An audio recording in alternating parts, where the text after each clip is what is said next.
ও নওজওয়ানেরা, যদি প্রতিবেশীর হক না আদায় করে, গরিবের হক না আদায় করে, বিরাট বড় হাজি হয়েছেন, জাহান্নামায় যেতে হবে। হুকুকুল্লাহ হলো হাজি হওয়া, হুকুকুল্লাহ হলো আপনি হজ আদায় করুন, নামাজ হলো হুকুকুল্লাহ, রোজা হলো হুকুকুল্লাহ। ও বাবাজি, যাকাতটা কিন্তু খেয়াল করে আপনাকে হকটা আদায় করা লাগবে। আল্লাহর মাহবুব বান্দা হযরতে আব্দুল্লাহ ইবনে মুবারক রাহমাতুল্লাহ আলাইহি হজে যাবেন, প্রতি বছরে হজ করেন, কিন্তু এবারে আব্দুল্লাহ ইবনে মুবারক রাহমাতুল্লাহ আলাইহি কষ্ট করে জমিয়েছে কিছু অর্থ, হজ পাকে যাবে। হযরতে আব্দুল্লাহ ইবনে মুবারক রাহমাতুল্লাহ আলাইহি হুজুর আমার হজ পাকে যাবে, হজের একদিন আগে বাচ্চাটা কাঁদতে লাগলেন, আব্বা জান আমাদেরকে একটু গোশত এনে দেন, গোশত খেতে মন চায়, পাশের ঘরে বোধহয় গোশত রান্না হচ্ছে, আমাদের বড় লোভ পায়, আপনি আমাদের জন্য একটু গোশত এনে দেন। হযরতে আব্দুল্লাহ ইবনে মুবারক রাহমাতুল্লাহ আলাইহি বললেন, বাবা ছেলে, এই টাকা থেকে যদি গোশত কিনতে দিই তাহলে আমার হজ করা যে বড় কষ্টকর হয়ে যাবে। বাবা ছেলে, ওই সময় ছোট বাচ্চাটা বলেছিলেন, আব্বা জান আপনি এই পেয়ালাটা নিয়ে যান, ওই পাশের বাড়ি থেকে আমাদের জন্য একটু চেয়ে এনে দেন। বাচ্চা গোশত রান্না হলে প্রতিবেশীর বাড়িতে খুশবু যায় না, যায় না? আব্বা জান এই নেন, এই বাটিটা নিয়ে যান, একটু এনে দেন, 2 পিস 3 পিস, অতি আমরা খুশি হয়ে যাব। হযরতে আব্দুল্লাহ ইবনে মুবারক রাহমাতুল্লাহ আলাইহি কচি বাচ্চার কথা শুনে পেয়ালাটা নিয়ে হাতে গিয়ে আর ওই বাড়ির সামনে যে হাজির হয়ে গেলেন। আসসালামু আলাইকুম। ওয়া আলাইকুম আসসালাম। ভাইজান আপনি বেরিয়ে আসুন তো একটু। ঘরের দরওয়াজা খুলে বেরিয়ে এসেছে। আল্লাহর ওলি বললেন, ও আল্লাহর বান্দা, আপনার কাছে আমি একটু সাহায্য চাইতে এসেছি। কি সাহায্য আপনাকে আমি করব? না আপনার বাড়িতে গোশত রান্না হচ্ছে? হ্যাঁ হচ্ছে। আমার বাচ্চাটা আপনার এই গোশত রান্নার খুশবুটা পেয়েছে, সে গোশত খেতে চায়, আমার কাছে চেয়েছে, কিন্তু আমি তাকে গোশত কিনে দিতে পারবো না।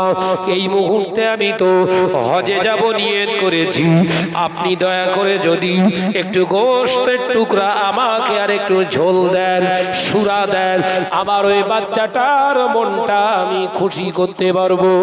ঘরের ভিতর থেকে আওয়াজ আসে, আল্লাহর বান্দা আব্দুল্লাহ ইবনে মুবারক, এই গোশত আপনার বাচ্চাকে আমি দিতে পারবো না, কারণ এই গোশতটা আপনার বাচ্চার জন্য খারাপ, আমার বাচ্চাদের ফ্যামিলির জন্য হলো হালাল, আমার জন্য হালাল, আমার ফ্যামিলিদের বাচ্চাদের জন্য হালাল, আপনার ফ্যামিলি আপনার বাচ্চার জন্য হলো হারাম। আলোচনা বুঝতে পারছেন?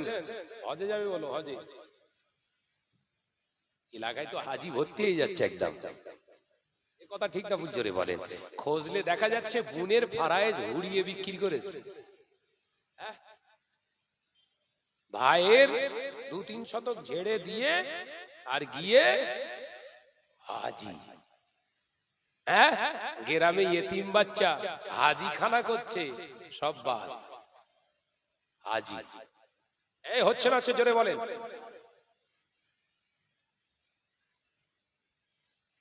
ও নওজওয়ানেরা, মুরব্বিয়ান গলেরা, হযরতে আব্দুল্লাহ ইবনে মুবারক রাহমাতুল্লাহ আলাইহি হুজুর আমার যখন অমনি করে শুনলেন, হুজুর প্রশ্ন করলেন, ভাই একটু ক্লিয়ার করে বলুন, আমাদের জন্য হারাম, আপনার জন্য হালাল হবে কেন? এ আল্লাহর বান্দা আব্দুল্লাহ ইবনে মুবারক শুনুন, এই যে মাংসটা গোশতটা রান্না করছি, এটা জবাও করা কোনো দুম্বার গোশত নয়, এটা ভাগাড়ে পড়ে থাকা মরা দুম্বার গোশত, মরা দুম্বার গোশত। এই গোশতটা আমাদের জন্য হালাল, কারণ আমার বাড়িতে আজ থেকে 4 দিন আগে থেকে উনানে গাড়ি বসে না, বাড়ির সবাই না খাওয়া অবস্থাতে দিন গুজরান। আমার 3টি বাচ্চা শুয়ে আছে ক্ষুধার জ্বালায়, তারা ছটপট ছটপট করছে, উঠে দাঁড়াবে সে শক্তি তাদের নাই। আমি বার সহ্য করতে পারিনি, সারাদিন কাজের জন্য ঘোরাঘুরি করলাম, কোথাও কাজের সংবাদ পেলাম না, কোথাও কাজ না পেয়ে আমি অসহায় নিরুপায় হয়ে ঘরের দিকে রওনা হলাম। আস্তে আস্তে দেখলাম রাস্তার ধারে একটা মরা দুম্বা পড়ে রয়েছে। আমি কাউকে কিছু না বলে বাড়ি থেকে একটা ছুরি নিয়ে গিয়ে এই চামড়া ছাড়িয়ে কিছু গোশত মোটামুটি খেয়ে যেন বেঁচে থাকা যায় এরকম পরিমাণে গোশত আমি কেটে এনেছি, সেই গোশত রান্না করছি। ও ভাই আব্দুল্লাহ ইবনে মুবারক, এই গোশতটা আমাদের জন্য হালাল, আপনার ফ্যামিলি বাচ্চাদের জন্য হারাম।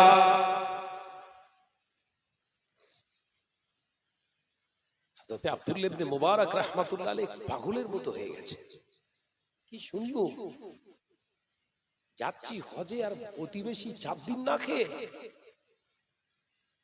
মুমিন বলে ভেতরে ঘা পড়েছে, কথা বুঝতে পারছেন না?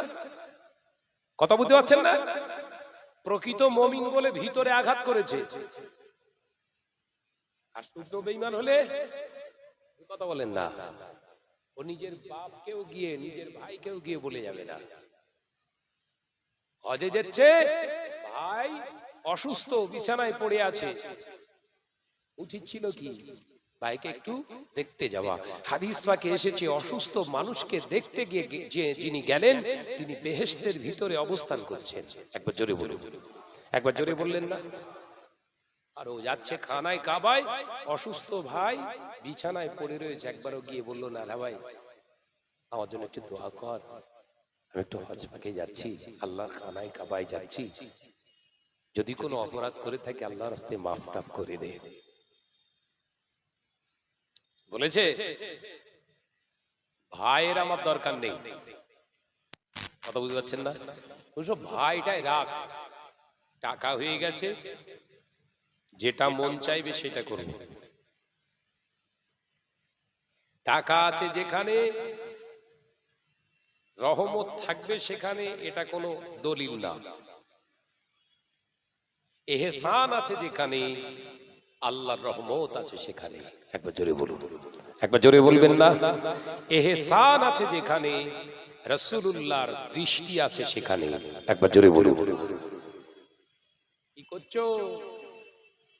নামাজ, কালাম, হজ বিশাল কিছু করে ফেললে। হক কথাটা মেনে নাও, জীবন পরিবর্তন করো। এ নওজওয়ানেরা, যুবকেরা, ছেলেরা, বাচ্চারা, পর্দানাশীনা মা বোনেরা, আল্লাহর ওলি হযরতে আব্দুল্লাহ ইবনে মুবারক রাহমাতুল্লাহ আলাইহি হুজুর আবার ঝরঝর করে কাঁদতে লাগলেন। ও আল্লাহর বান্দা, আপনার হাতে দুখানা ধরি, আপনি ওই গোশতটা বাচ্চাদের খাবেন না, আপনি ওই গোশতটা বাচ্চাদেরকে খাবেন না।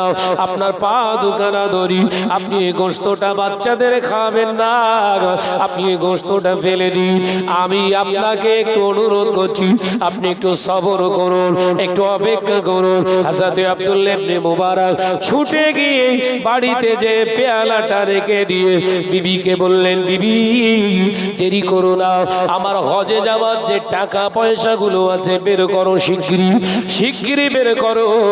হযরত আব্দুল্লাহ ইবনে মুবারক রাহমাতুল্লাহ আলাইহি বিবি বললেন, কেন হুজুর আপনি এমন করলেন? না না না, আগে বের করো।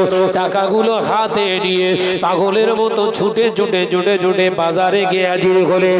কিছু আটা, কিছু খরমা, কিছু খাবার কিনে এলো। হযরত আব্দুল্লাহ ইবনে মুবারক এই নিঃস্ব পরিবারের কাছে হাজির হয়ে গেলেন। একবার জোরে হবে না? অশেষ